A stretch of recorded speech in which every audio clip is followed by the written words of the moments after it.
செல்லம் அவர்கள் சொல்றாங்க.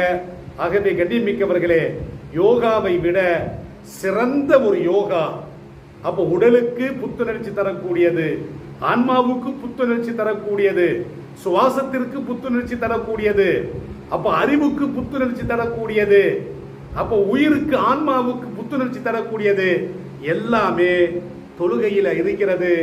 அந்த தொழுகையை ஐங்கால தொழுகைகளை பேணுதலாக தொழுதால் நோயின்றி வாழலாம், உடல் ஆரோக்கியமாக வாழலாம், புத்துணர்ச்சியோடு வாழலாம். அப்ப இறைவனுடைய நினைப்பில் வாழலாம், இறைவனுடைய கிருபை நமக்கு கிடைக்கும்.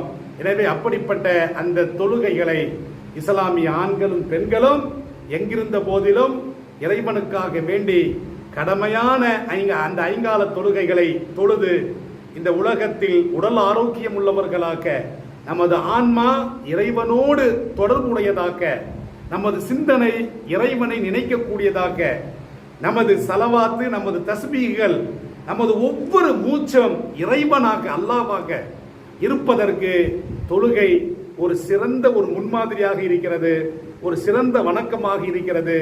அப்படிப்பட்ட வணக்கத்தில் ஈடுபடுவதற்கு எல்லாம் வல்ல இறைவன் தௌஃபீக் செய்வானாக.